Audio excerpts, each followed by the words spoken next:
Hello everyone, it's Sly and welcome to the December video for my Korean immersion learning experience. We'll jump right into the reflection and the notes that I wrote throughout the month because I think I've got a lot to talk about for December. And it's now the 1st, so I'll move my head a bit. Yep, it's the 1st, so Happy New Year. Congrats on making it through 2025. Woohoo! And good luck going forward in 2026 with your goals and if you're learning a language too and your language learning journey then. So we'll jump straight in. So I watched this Minecraft Let's Play of the YouTuber playing with their mum, and I found it through an Instagram reel that popped up, and it was a lot of fun to watch actually, so I might rewatch it again. That was quite fun, so definitely recommend that. And I think I had relatively high comprehension without subs, and just being familiar with Minecraft is a bonus too. So I want to try and find more YouTube content that's similar in that format, because I think it's hard to find similar content that I like watching on English YouTube and the equivalent on Korean YouTube. So I want to try and bridge that gap somehow. On the 11th, I finished watching Sumultasot Sumulhana. This drama, I liked it. I thought it was enjoyable. It was pretty good. The story was easy to follow, somewhat predictable in a sense, but it seemed quite nostalgic. However, the ending was a little disappointing. I don't know if you haven't seen the drama yet, give it a watch. But if you have seen it, you know what I mean. I feel like they had a great story that they could have wrapped up really well, but kind of just left the audience wondering what the point of it all was. I also started reading webtoons, which are much easier to comprehend than web novels, just because they got simple dialogue and corresponding pictures. So that's been actually really fun. Quite like that. And I've been reading Algoritman, which I've watched the drama adaptation of a few times, so the story is quite familiar. On the 19th, I found this cool list of Korean games rated by difficulty. So if you are a bit of a gamer, have a look and see if there's any that you like there too. I haven't played too many yet. I've only played a few hours of Korean games from that list, but I hope to do more soon. And I reinstalled Cyberpunk 2 and The Witcher 3 because they have really good Korean dubs apparently. And that could be kind of fun, even though the language from sci-fi and fantasy probably isn't a very smart thing to be learning. But it could be fun because it's got a dub, and a dub is just cool. It's just a huge W. I've also been doing more intensive immersion using Didi's podcast rather than using it just for passive listening. And I was pretty happy with how much I was able to understand, and the sentences seem to flow and feel much more complete than what's within a K-drama. But the speed at which it talks definitely helps, and her sentences I think are prepared quite well. So there's that too. And I will continue doing that going forward. I think I've done intensive immersion for the first four or so videos I think I've done. But yeah, I'll keep doing that because I keep coming across a lot of expressions and sentence patterns that I recognize well, but don't recognize as well in native level media. And it also has lots of good 1T sentences for sentence mining too, roughly 80% comp. And I've been using Kimchi Reader frequently again too, which has been really fun because I kind of stopped using subtitles for a few months now, 3 months or so. So spending 30 minutes each day just doing intensive reading or listening during this month has been really good. And yeah, Kimchi Reader is quite addicting, I think. And especially using the hide subs while playing until you pause, plus the auto pausing is really good for still focusing on listening and then looking at the subtitle and then intensively, immersing in it. So that's been good. 25th, Merry Christmas. I finished the refilled 1000 words deck after I blasted through that. I'm pretty sure I started that this month or maybe last month, at the end of last month I started it. I blasted through that just because I wanted to power through, because I knew I would know a lot of the words and I just wanted to finish it off, I guess, because I've been locked in on Retro's beginner words. And then I've almost finished that off too. I think I'll finish that in a week. I'll finish off Retro's beginner words and then move on to intermediate, and then maybe sprinkle in some sentence mining too. And then on the 26th, I hit 600 total hours of immersion. Woohoo! Epic. Very nice. Getting there, I guess. And on the 30th, I made big improvements to my Anki decks. I made them all pretty. You know, you have to do it. If you're doing Anki like 30 plus minutes a day, you should make them pretty and like what you like. If you like them simple, then keep them simple, I guess. But you know, you do it for the enjoyment of the grind, I guess.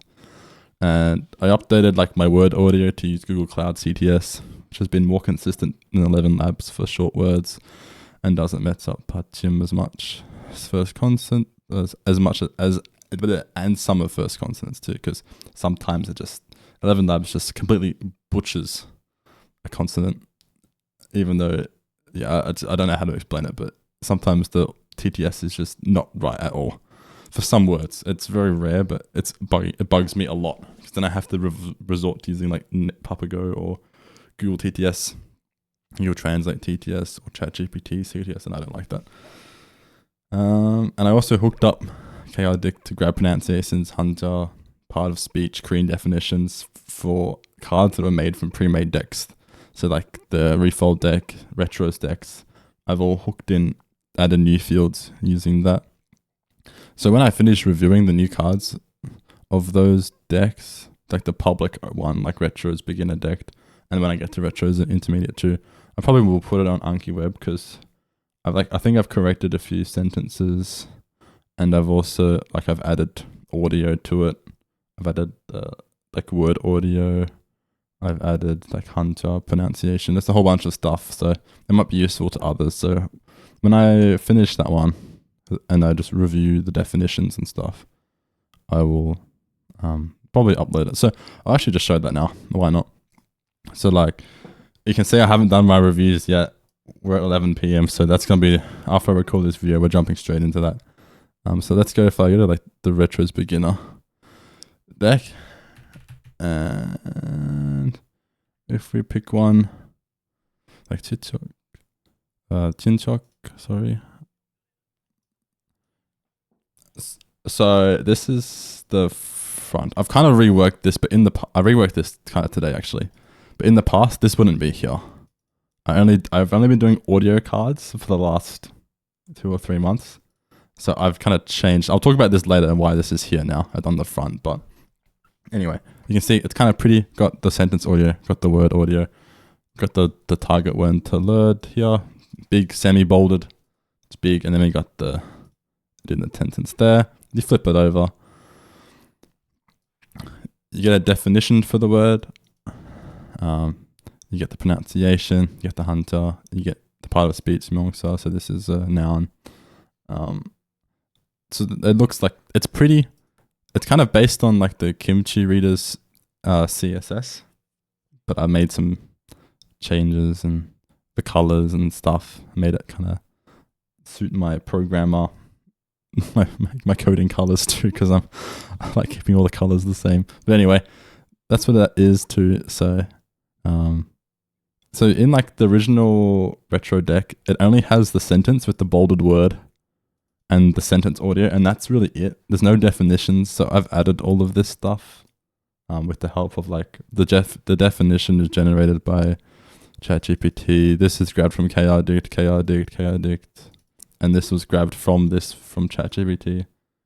So like I automated it. It does make mistakes sometimes, but because I've almost finished going through this deck, I can correct whenever there's mistakes made and stuff. So it should be pretty good when it's done.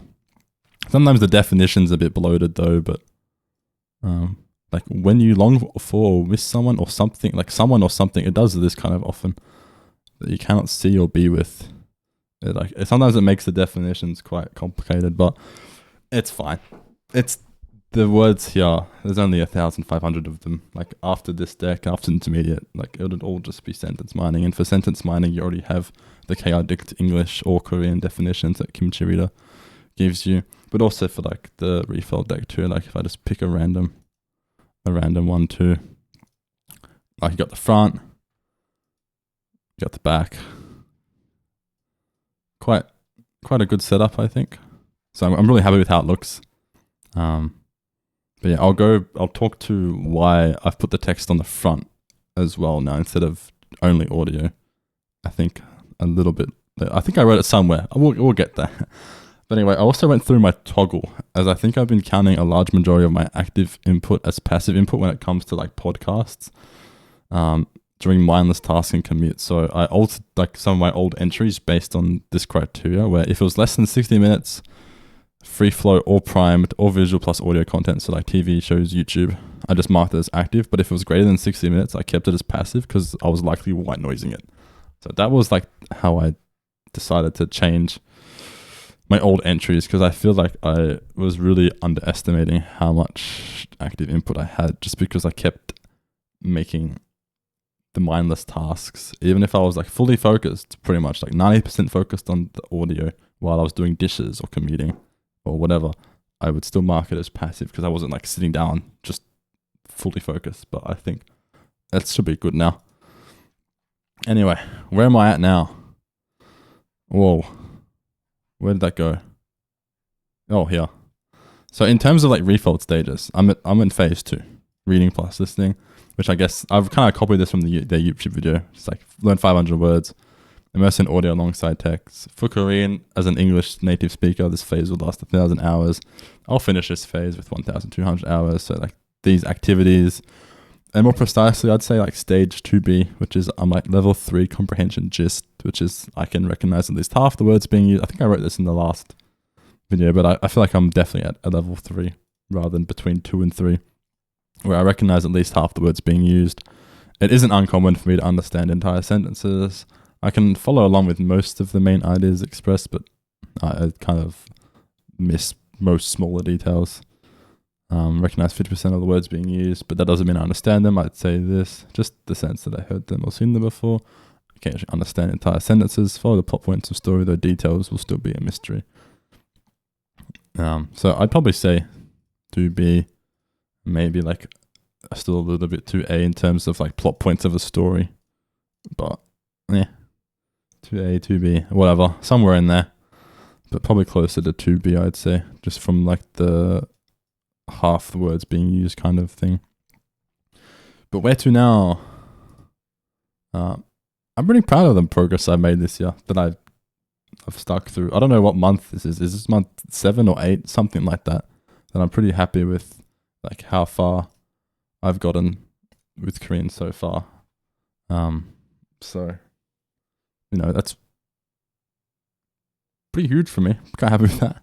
It's tough. You know, it's tough trying to learn a difficult language like relative to English while working a full-time 9-to-5 job, staying healthy, maintaining relationships, you know, adult things. It's not easy to be learning a difficult language or any language in that, just in general, while maintaining adult stuff. So props to anyone doing it too. You know, that's life. And it's also always important to remember other priorities come first, and that regardless of what happens, as long as I just keep putting hours in, keep being consistent, eventually I'll reach my goals with Korean, regardless of what happens. So always important to remember that. But I do think I can make much more rapid progress if I really lock in, and by using the spare time that I do have more effectively. Like particularly, I really want to increase my active immersion hours by maybe during my 30-minute work breaks. If I haven't done Anki, do Anki. Actively listen to prepped content, and while commuting to work or outings, also actively listen while doing mundane chores at the gym, etc., and then white noise with passive listening while doing more focused tasks. But I think if I really focused in on like finding those small chunks of time and doing just some active listening during mundane tasks, I think I would be able to really get my hours up and like increase my exposure to Korean a lot more throughout the day while still, you know, maintaining adult stuff. And I think those little chunks of time add up a lot over weeks, months, years. That it really does add up. So I think it'll be beneficial. And I also found myself like during weekdays, I'm like prepping content to watch. I'm working on my Anki flashcards rather than actually like immersing in stuff. Like by working on Anki flashcards, I mean, you know, the definitions and coding stuff and Well, I'd rather be spending my time doing immersion. So I think that because I keep spreading some of that stuff out during the week, if I did it all on the weekend and then prep myself for the week, that'd be probably a big benefit. So I wasn't fluffing around so much on weekdays on my computer doing other stuff related to immersion but not actually immersing. So like I could, based on the last weeks of immersion content, and keep a backlog of a month's condensed audio, mind sentences, chuck stuff onto my phone. And yeah, I think that would be good too. I've also thought, like, as I mentioned over the last few months, I really brute force no subs and to get my listening as good as my reading, I guess. But I kind of learned in reality that's very dependent on my level of vocab. My vocab wasn't really at the point where brute forcing no subs would be beneficial. So I don't think I had enough vocab yet to do that. So I was kind of heavily impacting the comprehension of the content I was watching for the last 2 months. I was kind of probably playing on hard mode when I didn't really need to be. So from now on, I'm going to just use subtitles rather than no audioing it, and at least like transition to 50-50 sub versus no sub later. Because I think, like, if I look in like the refold phase, where I'm at this phase for this audio alongside text for 1,200 hours at that point, then I am nowhere near that. So I should be using subtitles where I can, at least until I build my vocabulary up more. And that's also why I've, like I mentioned too, previously heavy focused on audio, only flashcards, which has been great for listening, but I think detrimental in other aspects. Like, for example, during output, I'm like speaking, I know a word exists, I may like remember one syllable, one character correct. I recall the general sound, like 2 syllables, 1 syllable, 3 syllables, whatever. I know there's 3 characters, 2 characters. I remember the general sound, but not accurately enough. So I stuff up a syllable or 2, or mix up the order of the characters or syllables. So while my listening's improved, I think it's kind of destroyed my recall a bit. Like, I just remember a vague sense of the sound it makes, and then I can't actually say it because I'm not memorizing the word itself, but more how the word sounds. So I think that's why I put the text on the front now, because I want to just fix that. I think it's a problem. And then later on, when I'm, I guess, maybe like a few hundred more hours in, or like at the 1,000-hour mark, maybe then I should go back to audio, only flashcards. But for now, that's just what I've decided. Anyway, some other notes. I got an e-reader, which has been really cool to use Kimchi Reader on Kimchi Reader's Android app and read webtoons and web novels and stuff. So that's been cool. That's the model I got, if anyone's curious. I think there's a few people in the Kimchi Reader Discord server that also use this, so I kind of just bought the same one because it looked good. I hit 1,000 words. I actually don't remember what date I hit 1,000 words, but I recovered from the great vocab incident. But I still want to keep going hard with vocab because I feel like I'm behind where I should be or want to be, given I'm 8 months in now. And I've been thinking about the idea of getting a tutor. I always said in the new year I'd get a tutor to practice speaking, but I am not sure. I'm still thinking about delaying, maybe at 500 hours of active input. I don't know yet. I don't know. I feel like it could be fine. It probably could be good. It probably won't hurt, but maybe I just need a bit more time. But who knows? Is anyone really ever ready? Does it really matter when you start speaking? Who knows? I don't know. I'm not smart enough to answer that question. But yeah, if I do try getting a tutor, then I will. I'll report back on how it was. If I don't, then I won't bother yet. But anyway, what I've been immersing on. This book, I'm like 17% through. Finished Sumutasot Sumudhana, as I mentioned. Started watching and finished Noe Shigan Soguro. That's pretty good. I started Amugoto Hagoshipchiana up to episode 5. And Webtoons Algoichiman up to chapter 8. So yeah, a few stuff there. And I played a little bit of some games, but I didn't write it down. Stats. Months end. Kimchi Reader, 1,364. Known words, 383. Seen words. Seen words is probably higher because I haven't marked the words I've mined, and I might do that later. But anyway, I can show the stats. Stats. Woohoo! Stats. Heaps of stats. Anyway. quite cool. But I don't look at this average. These averages, I've butchered things because I kind of automate how some of these words get marked as known and seen. Just look at 365 days. Don't be scared. I'm not. I don't know 28 words a day. Don't do that. But anyway, but a lot of these, the time's not entirely accurate because sometimes I don't actually activate it if I'm focused on listening. Anki stats. 30 of 31 days. I missed a day. Tragic. It's okay. It happens. I can show you Anki stats. Stats. Woohoo! We'll just scroll through some stats. Feel free to pause if you want to pause. Or don't. I don't mind. I won't be hurt. Lots of stats, right? Holy. And then we can also press shift and get some like FSRS stats too. Really cool. And then in terms of like the month, 58 hours of active input, 75 hours excluding passive, 78 hours with passive. So good. And year to date, yeah, we're at 613 total. 365 hours of active and then 547 if we exclude passive input, but this like includes Anki. This includes Anki. But let's just look at that, I guess. If we look at last month, this is everything. If we just look at active input, 58 hours.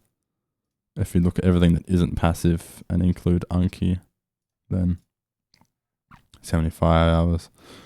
And if we compare that to like, I can't do this year anymore, so I have to do this. They can say it's pretty good, but if we look and remove passive input, I think this month was almost the highest, almost as high as last month. So, but this month, family stuff, Christmas, New Year's, it's gonna happen. So I'm pretty happy with how much immersion actually got done, despite it being a busy month. And you can break down all that stuff there if you want, if you're curious. That's over this year. And if we go over the month, right, I'll break it down even more. Wow, passive input too. And then if we go the last month, yeah, there it is, stats. But anyway, this video is really long now. It's over 20 minutes, so I'm gonna shut up. But anyway, thanks for watching. If you're learning a language or learning Korean too, best of luck into the new year. Happy New Year. Hope you had a Merry Christmas too if you celebrate Christmas. And I'll see you next month. Hopefully with some good progress again too. But catch you everyone. Thanks for watching.